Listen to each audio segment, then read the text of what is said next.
Hi friends, ನೋಡಿ ಗೋಧಿ ಹಿಟ್ಟಲ್ಲಿ ಒಂದು ಸೂಪರ್ ಆಗಿರೋ ಸ್ವೀಟು ಮತ್ತೆ ಈಸಿ ರೆಸಿಪಿ. ಇದು ಕ್ವಿಕ್ ಕೂಡ ಮಾಡ್ಬೋದು. ಯಾರ್ಯಾರು ಮನೆಗೆ ಬಂದಿದ ತಕ್ಷಣ ಮಾಡ್ಕೋಬಹುದು. ಇದು ಬನ್ನಿ ಇವಾಗ ಮಾಡೋಣ. ಹಾಯ್ ಫ್ರೆಂಡ್ಸ್, ನೋಡಿ ಒಂದು ಗೋಧಿ ಹಿಟ್ಟಿಂದು ಸ್ವೀಟ್ ಮಾಡ್ತಾ ಇದ್ದೀನಿ.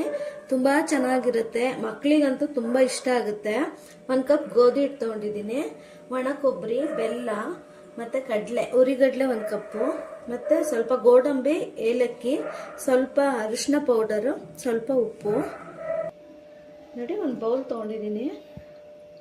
ನಾನು ಗೋಧಿ ಹಿಟ್ಟು ತೊಗೊಂಡಿದ್ದೀನಲ್ಲ ಅದು ಹಾಕೋತೀನಿ. ಸ್ವಲ್ಪ ಅರಿಶಿನ ಪೌಡರು ಮತ್ತು ಉಪ್ಪು ಹಾಕಿ ಚೆನ್ನಾಗಿ ಕಲಿಸ್ಕೊಳ್ಳಿ ಗಟ್ಟಿಯಾಗಿ. ಸ್ವಲ್ಪನೇ ನೀರು ಹಾಕ್ಕೊಂಡು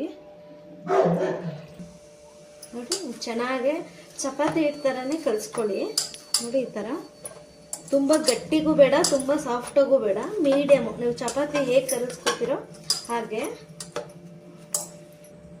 ನೋಡಿ ಒಂದೇ 1 ಸ್ಪೂನ್ ಅಷ್ಟು ಮೇಲ್ಗಡೆಯಿಂದ ತುಪ್ಪ ಹಾಕೋತೀನಿ. ಇವಾಗ ಮುಚ್ಚಿಟ್ಬಿಡೋಣ. ನೋಡಿ ಕ್ಲೋಸ್ ಮಾಡಿಬಿಟ್ಟು ಒಂದು 10 ನಿಮಿಷ ಬಿಟ್ಬಿಡ್ತೀನಿ. ಅಷ್ಟರಲ್ಲಿ ಪೌಡರ್ ಮಾಡ್ಕೊತೀನಿ ನಾನು.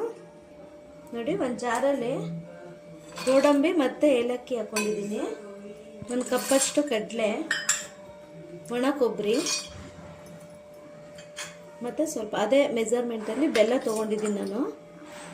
ಇವಾಗ ಇದು ಪೌಡರ್ ಮಾಡ್ಕೊಂಬರ್ಬೇಕು. ನೋಡಿ ಇಷ್ಟು ಪೌಡರ್ ಮಾಡ್ಕೊಂಬಂದರೆ ಸಾಕು ಇದಕ್ಕೆ. ನೋಡಿ ಇಷ್ಟ ಆದರೆ, ತುಂಬ ತೆರಿತೆರೂ ಬೇಡ, ತುಂಬ ನೈಸ್ಗೂ ಬೇಡ, ಇಷ್ಟು ಮೀಡಿಯಮ್ ಆದರೆ ಸಾಕು.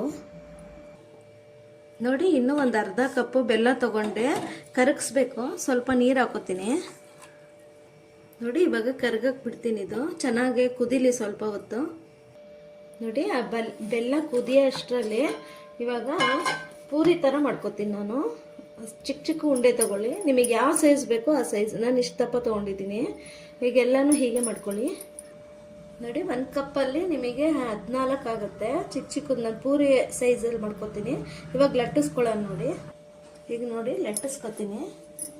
ತುಂಬ ತೆಳುಗು ಲಟ್ಟಿಸ್ಕೋಬಾರ್ದು, ತುಂಬ ದಪ್ಪನೂ ಲಟ್ಟಿಸ್ಕೋಬಾರ್ದು, ಮೀಡಿಯಮ್ ಮಾಡ್ಕೊಳ್ಳಿ.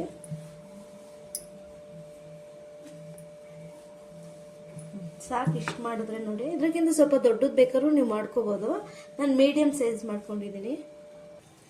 ನೋಡಿ ಅದು ಪೂರಿ ಲಟ್ಸೋ ಅಷ್ಟರಲ್ಲಿ ನಾನು ಎಣ್ಣೆ ಬಿಸಿ ಮಾಡೋಕೆ ಇಟ್ಕೋತೀನಿ. ನೋಡಿ ಬೆಲ್ಲ ಕರಗಿ ಒಂದು 5 ನಿಮಿಷ ಹಾಗೆ ಕುದಿಯೋಕೆ ಬಿಟ್ಟಿದ್ದೀನಿ. ಈಗ ಆಫ್ ಮಾಡ್ಕೊಬಿಡ್ತೀನಿ. ನೋಡಿ ಈಗ ನೋಡಿ ಎಣ್ಣೆ ಬಿಸಿ ಆಗಿದೆಯಾ ಅಂತ ಸ್ವಲ್ಪ ಹಾಕಿ ನೋಡ್ತೀನಿ. ಎಣ್ಣೆ ಚೆನ್ನಾಗಿ ಬಿಸಿಯಾಗಿದೆ.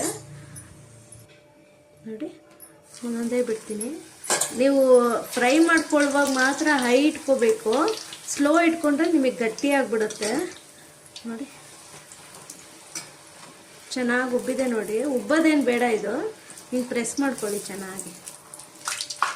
ನೋಡಿ ಇಷ್ಟು ಕಲರ್ ಬಂದರೆ ಸಾಕು. ಇವಾಗ ತೆಗಿತೀನಿ. ನೋಡಿ ನೋಡಿ ಹಾಗೆ ಎಲ್ಲನೂ ನಾನು ಫ್ರೈ ಮಾಡ್ಕೊತೀನಿ. ಹೈಯಲ್ಲೇ ಇಟ್ಕೊಂಡು ಫ್ರೈ ಮಾಡ್ಕೊಳ್ಳಿ. ನೋಡಿ ಎಲ್ಲ ಪೂರಿನೂ ನಾನು ಈ ಥರ ಫ್ರೈ ಮಾಡ್ಕೊಂಡು ಬಂದಿದ್ದೀನಿ. ಉಬ್ಬೋದೇನು ಬೇಡ. ನೋಡಿ ಎಷ್ಟು ಚೆನ್ನಾಗಾಗಿದೆ. ಇವಾಗ ಮಾಡ್ತೀನಿ. ನೋಡಿ ಇದು ತಣ್ಣಗಿರಬೇಕು, ಇಲ್ಲಾಂದರೆ ಬೆಲ್ಲದ್ದು ನಾವು ನೀರು ಮಾಡ್ಕೊಂಡಿದ್ವಲ್ಲ ಅದಾದ್ರೂ ತಣ್ಣಗಿರಬೇಕು. ಇವಾಗ ಬೆಲ್ಲದ್ದು ಫುಲ್ಲು ತಣ್ಣಗಾಗಿದೆ. ನೋಡಿ ಒಂದು ಸ್ವಲ್ಪ ಉಪ್ಪು ಬೆಚ್ಚಿದೆ ಅಷ್ಟೇ.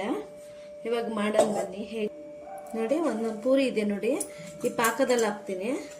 ಪಾಕ ಅಂದರೆ ಪಾಕ ಮಾಡ್ಕೋಬೇಡಿ, ಸ್ವಲ್ಪ ಗಟ್ಟಿ ಪಾಕ ಥರ ಮಾಡ್ಕೊಳ್ಳಿ ಸಾಕು. ನೋಡಿ ಒಂದು ಸ್ವಲ್ಪ ಹದ್ಬಿಟ್ಟು ನಿಮಗೆ ಚಿರೋಟಿ ಫೀಲಿಂಗ್ ಬರುತ್ತಿದು. ನೋಡಿ ಅದ್ರ ಮೇಲೆ ನಾವು ಪುಡಿ ಮಾಡ್ಕೊಂಡಿರ್ತೀವಲ್ಲ ಅದು ಹಾಕೋತೀನಿ. ನೀವು ಇದು ಬೇಕಾದ್ರೆ 1 ವಾರ ಇಟ್ಕೊಂಡು ಬೇಕಾದ್ರೆ ತಿನ್ಬೋದು. ನೋಡಿ ಚೆನ್ನಾಗಿ ಹಿಂಗೆ ಸೋರ್ಕೊಂಡು ಹಿಂಗೆ ಈ ಥರ ರೋಲ್ ಮಾಡ್ಕೊಂಬಿಡಿ. ನೋಡಿ ರೋಲ್ ಮಾಡ್ಕೊಂಡು ಈ ಥರ ಸೈಡಿಗೆ ಇಟ್ಕೋಬೇಕು. ನೋಡಿ ಫ್ರೆಂಡ್ ರೆಡಿಯಾಗಿದೆ. ತುಂಬ ಚೆನ್ನಾಗಿರುತ್ತಿದು. ನಿಮಗಿದು ಡಿಫ್ರೆಂಟ್ ಸ್ವೀಟು. ಇದು ಒಂದ್ಸಲಿ ಮಾಡಿಕೊಂಡ್ರೆ ನೀವು ಪದೇ ಪದೇ ಮಾಡ್ಕೋತೀರಾ. ತುಂಬ ಟೇಸ್ಟಿಯಾಗಿದೆ. ಒಂದ್ಸಲಿ ಟ್ರೈ ಮಾಡಿ. ಹೇಗೆ ಬಂತು ಅಂತ ಕಮೆಂಟ್ ಮಾಡೋದು ಮರಿಬೇಡಿ. ಪ್ಲೀಸ್ ಸಬ್ಸ್ಕ್ರೈಬ್ ಮಾಡ್ಕೊಳ್ಳಿ, ನಮಗೆ ಸಪೋರ್ಟ್ ಮಾಡಿ. Thank you.